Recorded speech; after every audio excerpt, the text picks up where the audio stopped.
I set the letters on the council table one at a time, in order, the way my father had kept them for 7 years, in a tin box under a floorboard he thought I did not know about. My father served in the King's Own Guard for 11 years, I said, to a hall that had gone very quiet. He served under Captain Aldrich of Hollow Fen for 4 of them, and he never once believed what this court was told about the man's death. And he kept every letter Aldrich ever sent him, because he could not prove it, and he was too frightened to say so out loud, while Lord Roth still sat at this table. I looked at Roth. He looked, for the first time in the 7 weeks I had known him, entirely still. "I am not frightened," I said. "Read the 3rd letter, my lord, out loud. Then tell this hall why your own seal is on the order that sent an innocent man to the block." 7 weeks earlier I had invented a fiancé to escape a King's Own procession, and I had picked, without meaning to, the one name in the whole of Ashcombe that could undo a lie 7 years in the building. My name is Isolde, and I sell wool at the Hollow Fen market, which is a small, plain trade, and which suited me exactly as well as it sounds like it would. I was 25 that spring. No house behind my name, my mother dead of a winter fever when I was 12, my father dead 3 years past of a wound that never healed right, and a small flock that was the whole of what he left me. 22 ewes, a good dog, and a debt to the wool broker that I paid down a little every season, and never quite finished. I did not want to be chosen. I need to explain the claiming, because everything in this account turns on it.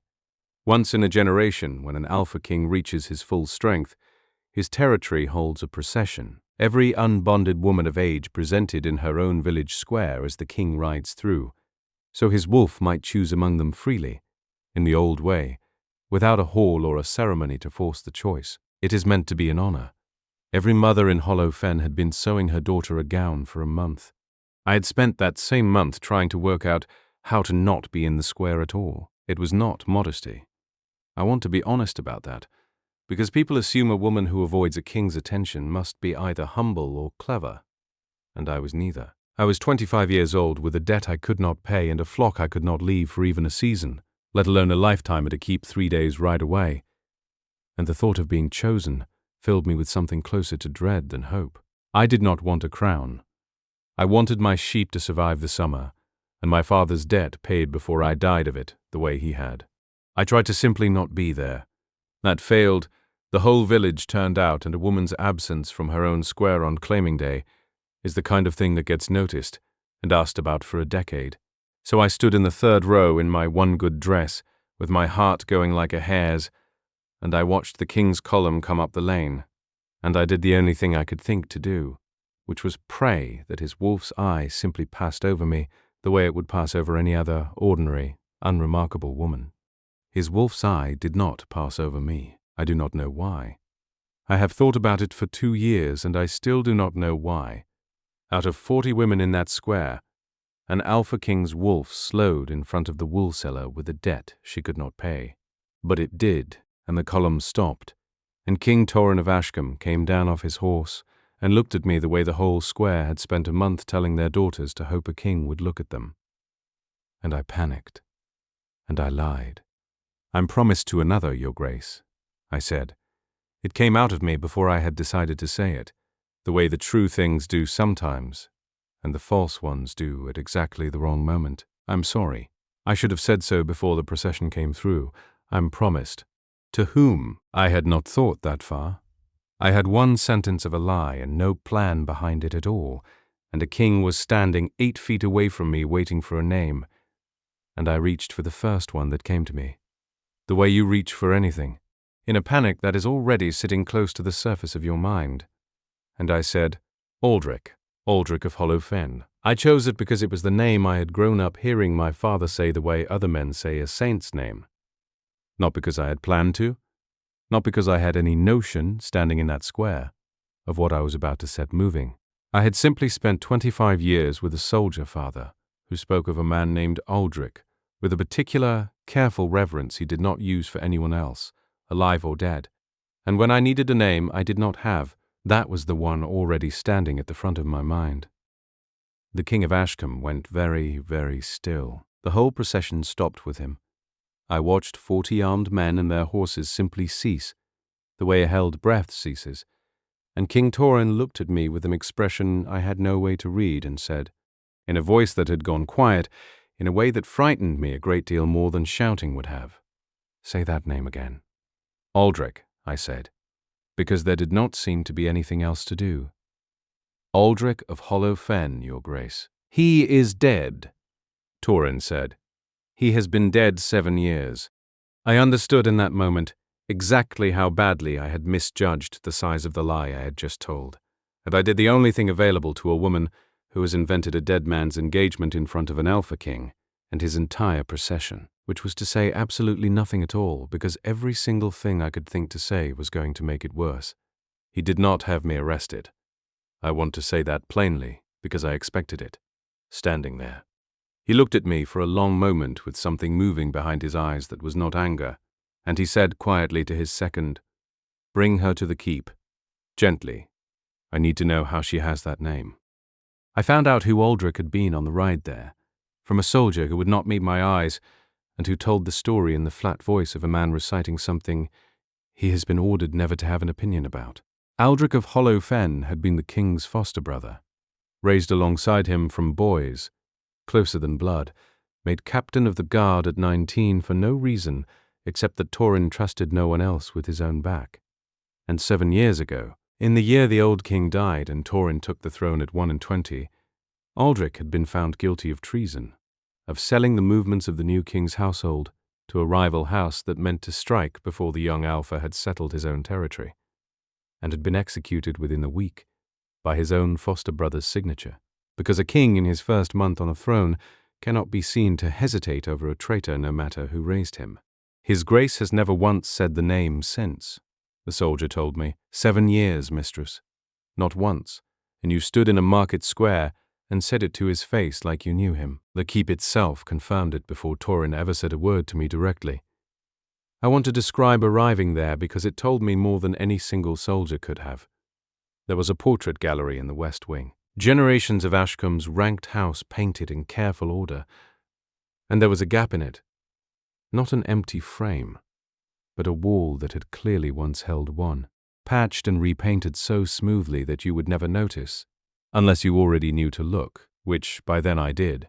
A steward told me when I asked, in the careful voice of someone repeating a rule they had stopped questioning years ago, that no image of Captain Aldrich had been permitted to remain in the keep since the year of the trial. Not destroyed cruelly, she was careful to say, simply removed, quietly, the way you remove a thing that hurts too much to look at, rather than a thing you are ashamed of. I stood in front of that patched wall for a long while before anyone came to collect me for my audience with the king, and I understood, without anyone telling me, that I had walked into a grief that the whole keep had organized itself around not naming, the way a household goes quiet around an empty chair at the table, without ever once discussing why.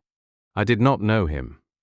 That was the whole of my crime, and I could not make anyone believe it, because the truth, that I had simply borrowed a dead stranger's name out of my own father's habit of reverence, sounded, said out loud, exactly like the kind of thing a woman says when she is hiding something considerably worse. On the 3rd day, before he let me go home, Torin did something I have never fully explained to anyone, including myself. He took me to the patched wall in the west gallery, the one I had already found on my own, and he stood in front of it for a long moment without speaking, and then he said, "I ordered it taken down myself, 3 months after. I could not walk past his face every morning and pretend I had done the right thing, so I removed the evidence of my own doubt instead of examining it. That is not grief, Isolde. That is a coward's version of grief, and I have been living inside it for 7 years and calling it strength. You were 21. I was 21, and I am 24 now, and neither age has been brave enough to walk back into this hallway and ask the question I should have asked on the day of the trial." He looked at me. "You did it for me." A wool seller, with no reason to care what happened to a dead captain's name, walked into a square and handed a king back a question he had spent 7 years too frightened to ask himself. I do not know what to do with that, except to keep asking you more of them. I did not know yet what my father had actually kept in that tin box, or why a king who had not said a name in 7 years could not stop asking me questions about it. If you want to find out what a wool seller's dead father knew about a captain's execution, and what it costs a woman to be believed by the one person who most needs her to be lying, stay with me. What I found under my own floorboards, 3 weeks later unmade, 7 years of a king's certainty. And I lived every day of it. Torin received me himself that first evening, in a room considerably smaller and warmer than I expected a king's own study to be. And he did not ask me to sit, which I understood, once I saw his face, was not rudeness. He simply could not remember how to be anything but direct. Where did you hear that name? My father, Your Grace. He served in the guard. He spoke of a Captain Aldrich, the way other men speak of a saint, kindly, and often and always a little sad about it. And I never understood why until the ride here, when a soldier told me the man was dead. Your father's name, Ossian of Hollow Fen. He served 11 years and left the guard the year after, the year the captain died, though he never told me that was why, and I never asked, because he did not speak of that year at all except to say the name sometimes in the evenings, over his ale. Like a wound, he was checking to see if it had closed. Torin sat down very slowly, which I had not expected an Alpha King to do in front of a wool seller he barely knew. I signed the order, he said. It was not to me exactly. It was the sort of thing a man says to a room because he has been carrying it silently for 7 years and has finally found one ear that has not already decided what it thinks. I was 21. I had been king for 11 days. The evidence came from a man I trusted, and I did not read it myself. I signed what the trusted man told me to sign, because a king who cannot act decisively in his first month is a king the rival houses will test within the season, and I told myself that acting fast was the same thing as acting right. His hands were flat on the table. I have not said his name in 7 years because I am not certain, some nights, that I did not kill the one person in this world who never once wanted anything from me except to keep me alive. I did not know what to say to that, so I did not say anything, and I have found since that this is usually the correct response to a king telling you the truth for the first time in 7 years. He kept me at the keep for 3 more days after that first evening, not as a prisoner, though I understood the guards at my door were there for more than one reason, and in those 3 days he asked me a great many things that had nothing to do with letters or evidence, as though he could not quite stop himself. What my father had been like in the mornings, whether he had laughed easily, whether he had ever, in all his careful silence about the year of the trial, once said Aldrich's name with anger rather than grief. Never with anger, I told him on the second evening, because it was true, and because I had begun, by then, to understand that this was the only comfort I had left to give a man who had spent 7 years, assuming the opposite. Only ever the way you'd speak of someone you missed and were ashamed of missing. I used to think it was simply how men spoke of the dead. I understand now that it was something else. Torin did not answer that for a long time. When he did, his voice had gone rough in a way I had not yet heard from him. I have not let myself miss him properly in 7 years, he said. Grief felt like an admission. If I mourned him as my brother, I was mourning the man I had signed away as a traitor, and I did not think I had the right to both at once. Your father apparently managed it every evening over his ale, and I have envied a dead soldier's courage for 3 days now, which I did not expect to be the shape this week would take. I need to know if your father kept anything, Torin said. Letters, accounts, anything from that year. A man who does not speak of a thing except in his ale is a man who is carrying something he has not put down. I went home and pried up the floorboard that night. I had known it was there for years. Children notice more than their parents believe. And I had watched my father lift that board on nights when the ale had made him sad in the particular way it made him sad every autumn. Near the date, though I had never once known what the date was for until that week, I had never looked inside it. It had felt like a thing that was his, and then he had died, and it had felt like a thing that was his memory, and I had left it alone out of a respect I am no longer certain he would have wanted. There were 11 letters in the tin, in a hand I recognized within a line as Aldrich's own, written to my father, over the 4 years they served together, about ordinary soldiering things mostly, drills and duty rosters, and the small complaints of men who trust each other enough to complain. and beneath the letters, folded separately in my father's own careful hand, an account. He had written down everything he remembered of the month before the execution, the names of the men who brought the accusation, the fact that the evidence, a set of intercepted letters supposedly in Aldrich's own writing, selling the household's movements to House Verrick, had been shown to the court but never once shown to Aldrich's own guard, who would have recognized in a heartbeat that the hand was not his. The fact that the man who produced those letters, who swore to their provenance, who stood closest to the young king in the terrified, chaotic month after his father's death and shaped nearly everything the boy signed, was Lord Roth. Ruth, who still sat at the king's own council table 7 years later. Ruth, who had held the office of Chancellor since before Torrin was born. Something in me went very still and very clear. I understood, sitting on my own kitchen floor with my father's account in my hands, why he had never told me any of it. A common soldier with an opinion about the Chancellor's evidence in the execution of a king's own foster brother does not survive long in a territory the Chancellor still runs. My father had not been silent out of grief alone. He had been silent because he was frightened, correctly, for the rest of his life, and he had died with the truth in a tin box rather than risk what saying it out loud might cost the daughter he was leaving behind. I did not sleep that night.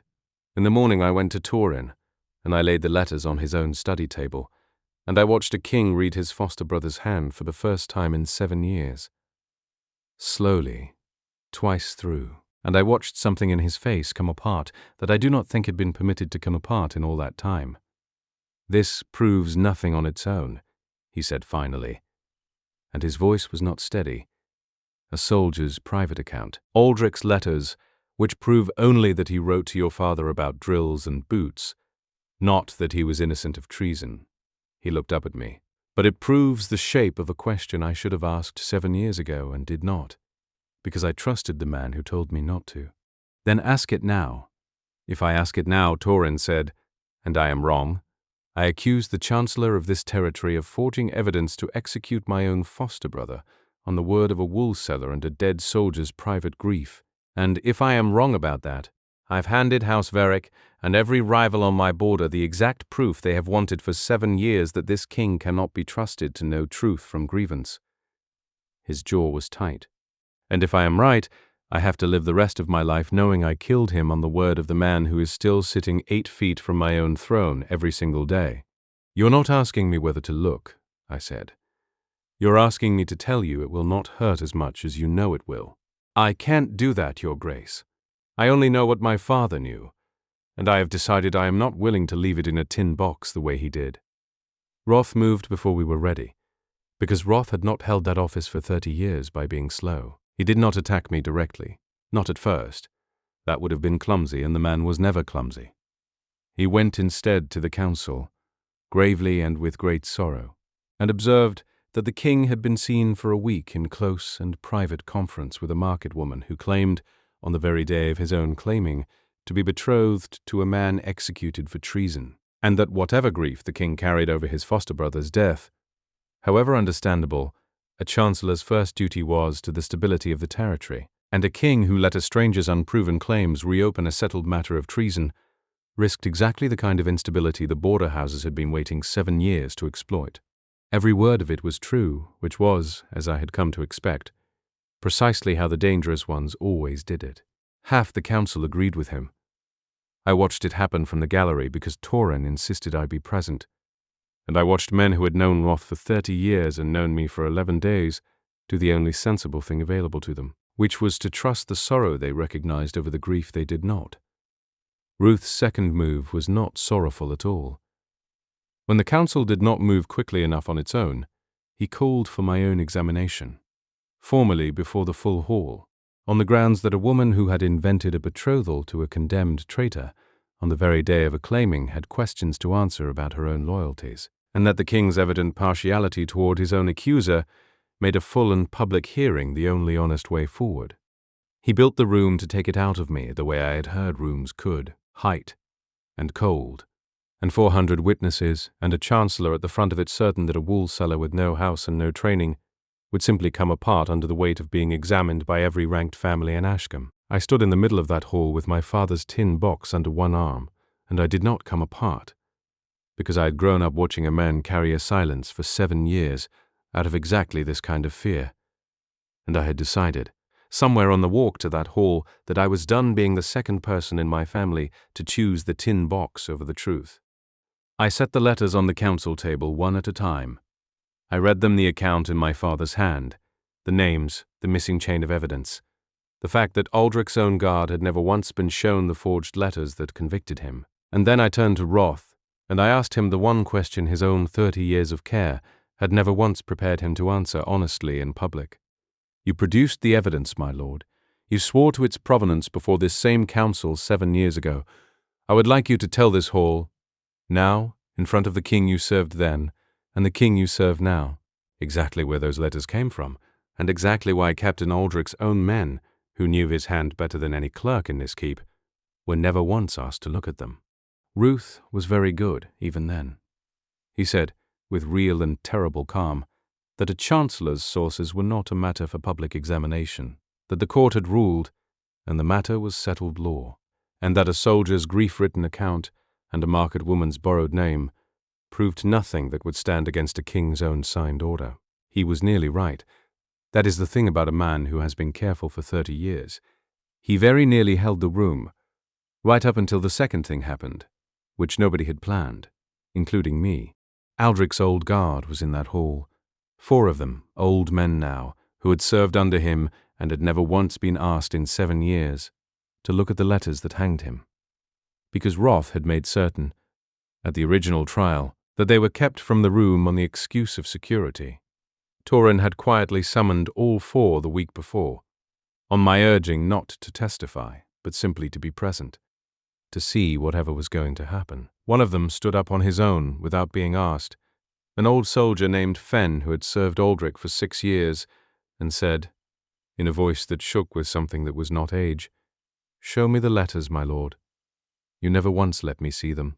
Show me now, in front of this whole hall, and I will tell you within a breath whether that was my captain's hand." Ruth did not have the letters. That was the thing that finished him in the end. Not my father's account, not the missing testimony, but a simple, unbearable fact that had sat unnoticed for 7 years. The original evidence had been destroyed after the trial, on Roth's own order, as was customary for treason documents, and there was no way now for anyone to produce them and prove they had ever been genuine at all. A man who is innocent keeps his proof. A man who forged it burns it the moment it has done its work. The hall understood that within the hour, the way a room understands a shape, it has finally been shown clearly. Ruth did not confess. Men like him rarely do, because there was no single admissible crime left to confess to, only a decade of small conveniences that all happened to fall the same terrible way. But he lost the council within the week, and the deeper accounting of 30 years of his office took the better part of 2 years to finish, and it uncovered, among a great deal else, exactly how House Verrick had come to pay a debt of the Chancellor's own that had never once appeared in any ledger meant to be read. Aldrich's name was cleared before the season turned. Torin stood in the same hall and read the order himself, every word of it, and had it entered into the record beside the original conviction, so that no one who came after could ever read one without the other. I want to tell you what it cost, because it was not free, and I will not pretend it was. My father is gone, and he died carrying a fear he never had to carry alone, and I have spent 2 years angry at a world that let a good, frightened man believe silence was the only safe thing available to him. I cannot give him back the years he spent flinching at a name in his own ale. That is simply a thing I carry now instead, and I have decided that is the correct arithmetic.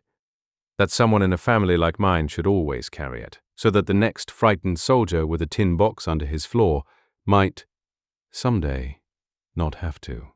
Torin asked me in the autumn, and he did it the way I had come to expect of him by then, which was directly and with no ceremony he had not earned. "I am not going to pretend this began the way it should have," he said. "You invented a betrothal to escape me, and I chased the name because it wounded something in me I had not let anyone touch in 7 years, and none of that is a foundation anyone would recommend." He looked at me plainly. "But you gave me back my brother's name, and you did it knowing exactly what it would cost you to stand in that hall. and I find I would like the rest of my life to be built on the version of you that does that, rather than any version either of us invented to survive a procession.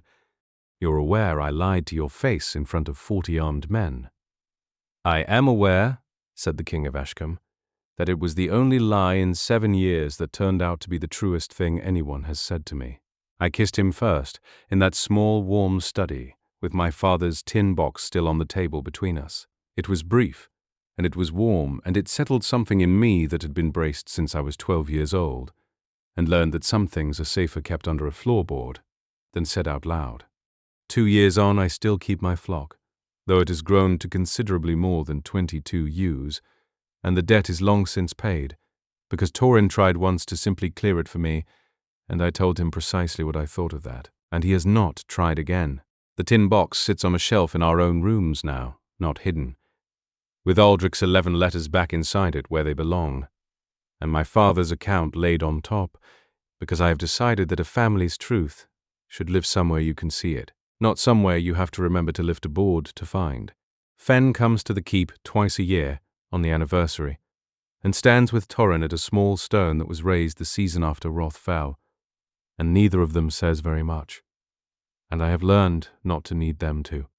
I still wonder about my father, more than I wonder about Roth. Roth wanted power and destroyed a good man to keep it, and there is no mystery in a man like that. My father served 11 years, watched an innocent captain die, and chose 30 years of quiet grief over one act of danger. And I have never been able to decide whether that was cowardice or simply the ordinary arithmetic of a poor man with a daughter to raise, weighing a dead friend's name against a living child's safety. Tell me in the comments which you would have chosen, honestly, in his place. I have never once been certain I would have done differently. Comment, the tin box, if you want to hear what Torin's wolf did the first time it caught the scent of Aldrich's old letters in my father's cottage. And if you want more nights like this one, a king who could not say a name for 7 years, a wool seller who borrowed a stranger's memory to escape a crown, and a tin box that finally came out from under the floor, stay close. There is more of Ashcombe left to tell. Where are you listening from tonight? I would love to know.